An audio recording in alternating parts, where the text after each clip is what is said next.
So this is a table of 5 elements, but 5 elements is not really understood, and especially not in the West. But in the East, it is an old method to understand medicine. For example, one important medicine in the East and also here in the West has always been acupuncture. Without to understand the 5-element table, acupuncture is almost not possible. In the West, people come, they study a few points, and then they think they are acupuncturists. But that's a bit silly. There is much more to it, and the 5 elements, shortly explained, it means simply that all the elements which are on planet Earth, only when they're all complete, like metal means mineral kingdom, water we know, wood actually means the gaseous state.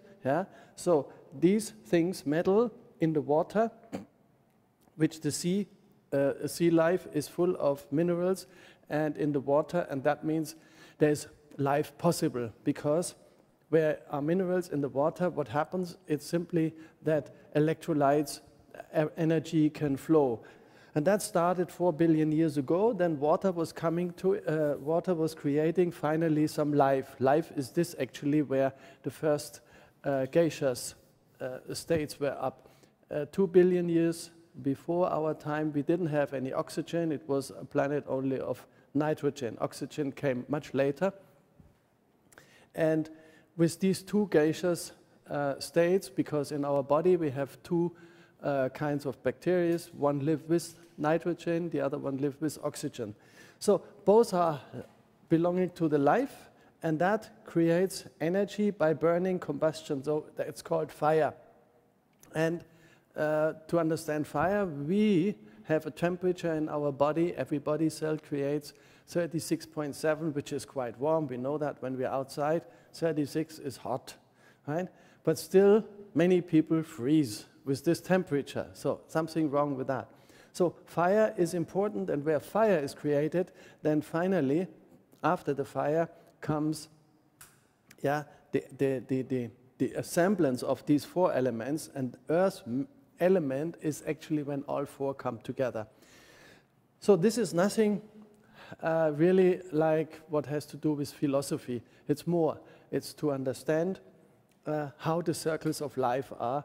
Winter, spring, then summer, then late summer, and autumn, fall, and then so. And this cycles is very important because everything is governed by temperatures.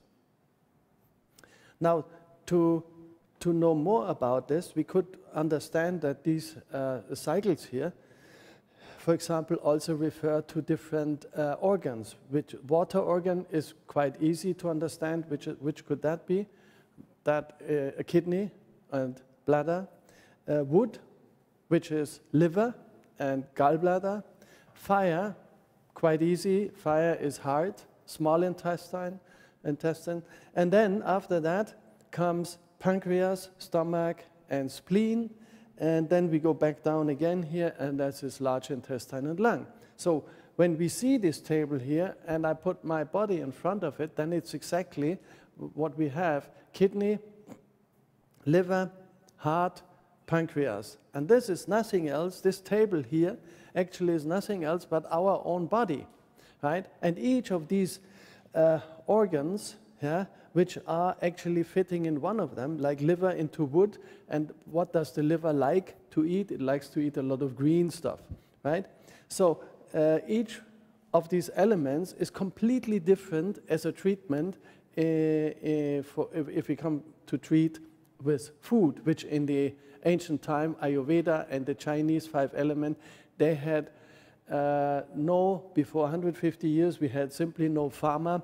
All the people lived on their knowledge of thousands of years of herbal medicine, which was all over the planet, a bit different, but we had a high knowledge of that. And then one day we went into copying this knowledge, and we started to make pills. People think, well, pills can help us, but they cannot help us, because if they would help us, the planet would get more healthy, but people getting more sick, right? The only thing what medicine can really be proud of is that they can prolong the life. But is to prolong a life the only means and measures? No, I would say we rather look for a healthy life, and that is only possible if we understand there's a balance. For example, what the liver likes to eat is a lot of greens. Yeah? The heart, what is that up here? What does that need in the food? All that, what is fire element, is actually herbs and spices, ingredients for the food. And this here, while this here is the green stuff, on the other side, these are the roots. And roots have complete different measures for health, right? Carrots, onions, parsnips, and so on, and celery. And we need them as well, because when we cook them and we get the taste and the sweetness out of it, yeah, then we have a benefit from that. So next is what can be eaten here. Metal means the most comprised element, all grain cereals. And so when we have the cereals here, then the bigger ones, the bigger kind of cereals is pulses, lentils and beans. And there's something quite interesting in it, because if we have cereals and all the pulses together, then we have something together. What is very important, and hardly nobody knows anything about it, is that we have in each of them, in all the lentils and pulses, we have 4 essential amino acids. And in the grains, we have the other 4 essential amino acids. So our Western medicine is very proud of. They tell us we have to eat meat. We have to have dairy products, which is really a whole lot of bullshit, because I don't eat since 55 years meat anymore. I have 5 children that didn't eat meat. They're grown up. They're perfectly healthy. They're over 35 years, the oldest one. Yeah? And they all don't do that. But being a vegetarian or being just a simple vegan doesn't work. Right? So in one way, the others, we have 2 sides. The one side, they just leave everything out of the plate and live vegan. And the other one have only meat on it because they say it's very important. No, what is important to have a balance of everything, you know, and that means in the food we have to have the 4 amino acids of one kind and the other 4 amino essential acids of the other kind. Now those 2 together make 8 essential amino acids, and that is actually what all Asian people always were eating, with China, Japan, and India. And even in many countries of the planet, it is happening that grains and pulses being eaten every day, the whole life. And I remember when I was a child, you know, we had 5 times in a week we were eating lentils, beans, whatever. And not knowing, but people were doing this by tradition. But we had grains, yeah. In Europe it was more, what was it, barley and oats and a lot of wheat. And rice was not so common. Now it's common all over the planet because they say rice is not good. We cannot grow it here, which is another bullshit, because rice you can grow in any kind of a country. It would grow in Germany. It does grow in Germany. There's a big plantation without water in Austria. It grows in France since more than 100 years. Italy is full of rice, and the biggest part of rice growing country, you know where that is Spain, south of Spain. Huge fields of Spain, and one of the best rices come from here and from Italy.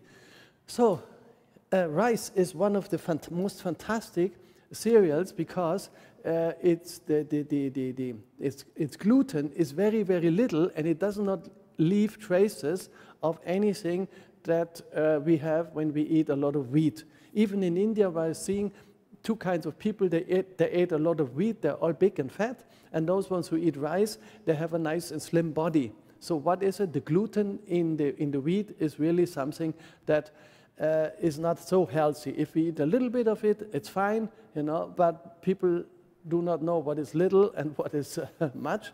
They just go by what they like.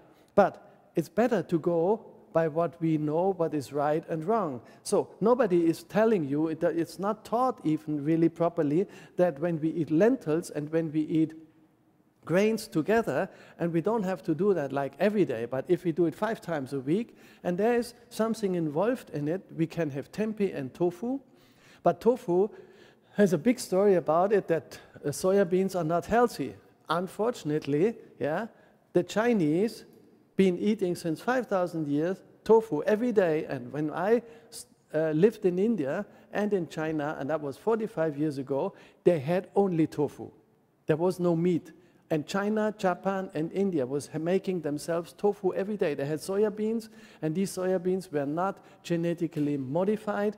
They were natural. The problem is that we have 99% of our worldwide grown soya beans, yeah, absolutely genetically modified. I mean, poisoned.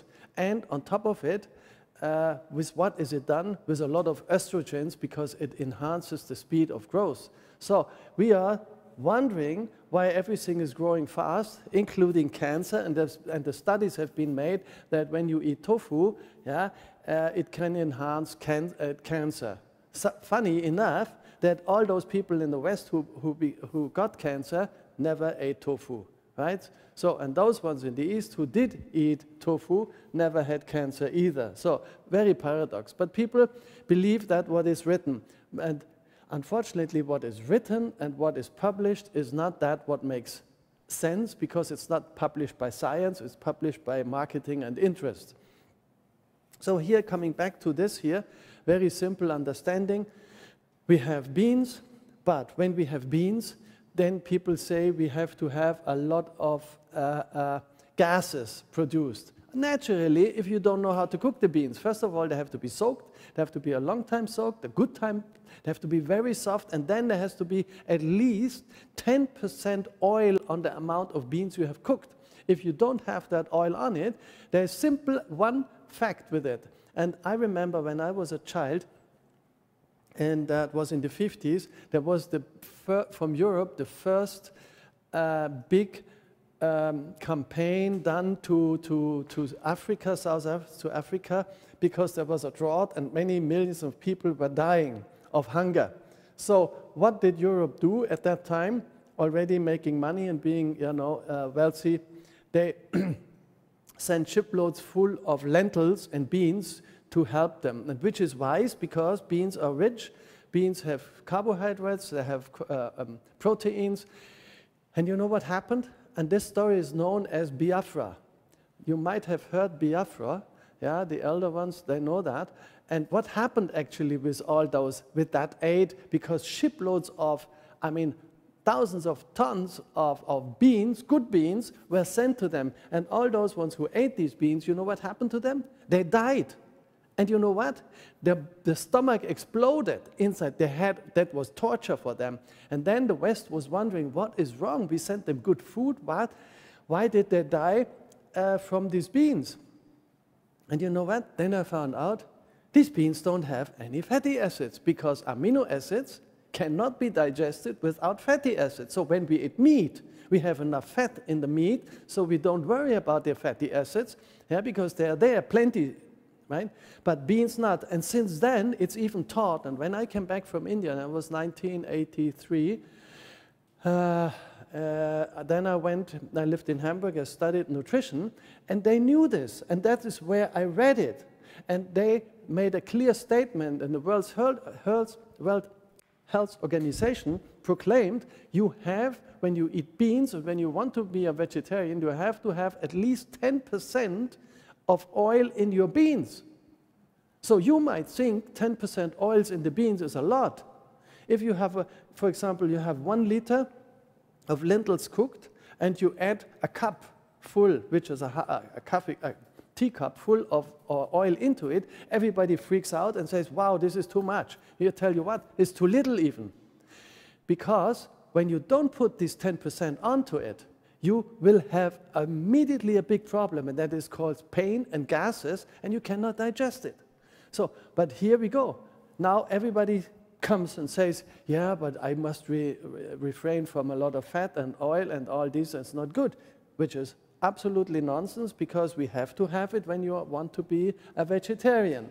But here we have a big problem in the West, because you know why? Because our oils and fats are not really any more good. They're very bad because all those ones who in the supermarkets had experienced a temperature of up to 240 centigrades. This is unbelievable. If you give your car oil like that, it will have, the engine goes bad. I mean, it goes wrong. But for us, it's good enough. You know why? Because our body is much more intelligent and it can automatically always repair things. But the longer you use your body for repair instead of for care, to put something in which is healthy, we will have a problem. And that is exactly what we have today. We have the problem because of bad foods. So people eat a lot of meat, eat a lot of cheese. You know, now I ask you a simple question. We have cheese. How much fat is in the cheese? Nobody knows really. 80%.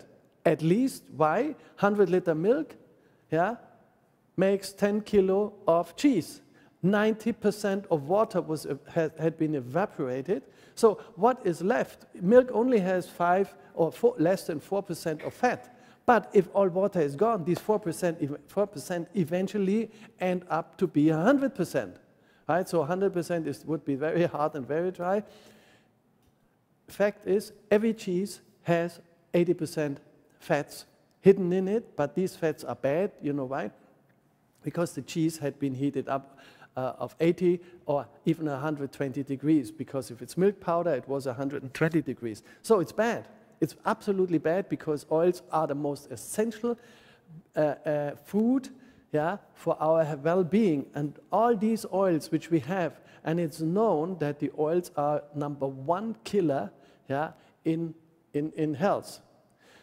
But when we have oil that is 240 degrees being heated up, we get about 10–15% more out of it from the press. So it's all about money, it's not about health. But to understand that when we have this here understood, that grains and beans can be tasty with vegetables in it or with herbs and spices, everybody loves it when we do it, you have to have some greens, you have to have something fried, which is that. You can fry tempeh tofu. Even if you make a little piece of meat, you fry it with the Chinese do, but not big mountains, but a piece of meat. Then it's a balance to this and this and that. And here we have some rooty vegetables, and they are sautéed, so the sweetness comes out of it. Like when we eat French fries, everybody likes them. You can make them from potato, but you can also make them from something else. But maybe carrots. And then they have a benefit. The body has a benefit of that. And then back to the grains.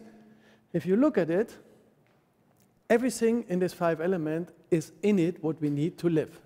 So far here to the 5 elements, they can be eaten, and there's a balance of it, and more will be coming up soon. Thank you.